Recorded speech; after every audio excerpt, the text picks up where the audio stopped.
Assalamualaikum warahmatullahi wabarakatuh. Halo anak-anak kreatif. Semoga semuanya dalam keadaan sehat.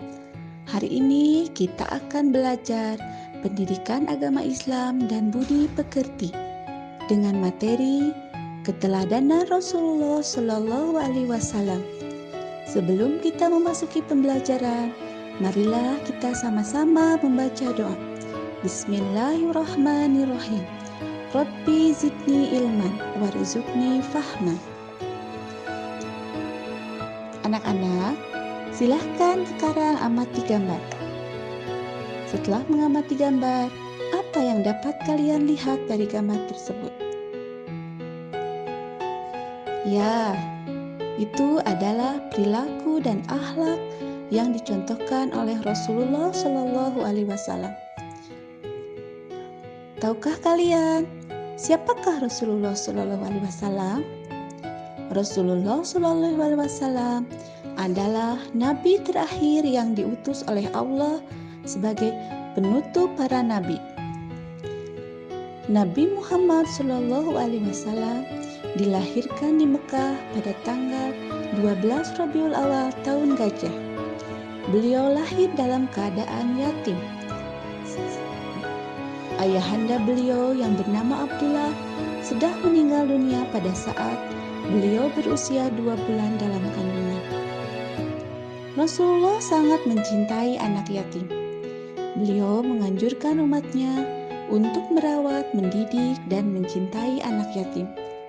Selain itu, Nabi Muhammad SAW terkenal sebagai seorang yang jujur. Sikap jujur tersebut sudah beliau perlihatkan sebelum beliau diangkat menjadi Rasul. Pada saat remaja, beliau bersama pamannya pernah berdagang ke negeri Sam. Pada usia 35 tahun, Rasulullah bersama-sama dengan orang-orang Quraisy diminta untuk memperbaiki Ka'bah. Ketika pembangunan sudah hampir selesai, kebagian Hajar Aswad, bangsa Quraisy berselisih tentang siapa yang mendapatkan kehormatan untuk meletakkan Hajar Aswad ke tempatnya semula. Pada akhirnya, mereka sepakat menunjuk Muhammad SAW sebagai orang yang tepat untuk melakukan hal tersebut. Rasulullah kemudian menyarankan suatu jalan keluar yang sebelumnya tidak terpikirkan oleh mereka. Beliau mengambil selembar selendang, kemudian Hajar Aswad itu diletakkan di tengah-tengah selendang tersebut. Beliau lalu meminta seluruh pemuka kabilah tersebut untuk memegang ujung-ujung selendang itu. Mereka kemudian mengangkat Hajar Aswad itu bersama-sama. Setelah mendekati tempatnya, Rasulullah Shallallahu Alaihi Wasallam lah yang kemudian meletakkan Hajar Aswad tersebut.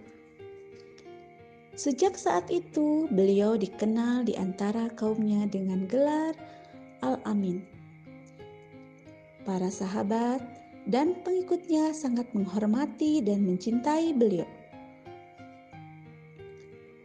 Selain memiliki sikap jujur dalam berdagang dan bergaul, Rasulullah Shallallahu Alaihi Wasallam juga sayang terhadap keluarga dan orang-orang di sekitarnya. Pada zaman jahiliyah, di mana para penduduk sudah tidak menghargai anak perempuan, namun Nabi Muhammad SAW justru menggendong putrinya Fatimah yang masih balita sambil tawaf mengelilingi Ka'bah. Begitupun ketika Fatimah dewasa dan melahirkan Hasan dan Husain. Rasulullah sangat menyayangi kedua cucunya itu. Rasulullah menyayangi orang-orang di sekitarnya dan keluarganya. Beliau juga sangat peduli terhadap lingkungan. Rasulullah bukan hanya peduli pada ibadah sholat, tetapi beliau juga peduli terhadap lingkungan hidup. Hal itu tercermin pada perilaku beliau. Pada saat beliau berwudu, Rasulullah menganjurkan agar tidak berlebih-lebihan dalam pemakaian air berwudu. Selain itu, Rasulullah juga mengajarkan agar tidak melakukan kerusakan di muka bumi ini. Tahukah kalian anak-anak, kalau Nabi Muhammad SAW diutus Allah sebagai rahmatan lil alamin, yang artinya sebagai pembawa kasih sayang bagi alam semesta ini. Allah mengutus Nabi Muhammad adalah mengubah keadaan masyarakat jahiliyah menjadi masyarakat yang sejahtera dan beriman hanya kepada Allah Tuhan yang Maha Esa. Nabi Muhammad mengajak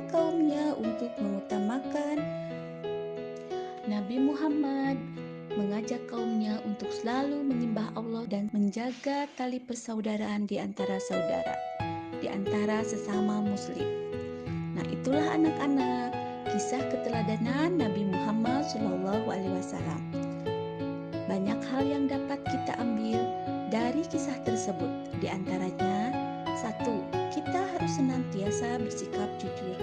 Yang kedua, selalu hormat kepada orang yang lebih tua ataupun muda. Yang ketiga, saling menyayangi antar sesama. Yang keempat, menjaga lingkungan dan alam sekitar. Dan yang kelima adalah selalu beriman dan bertakwa kepada Tuhan yang Maha Esa.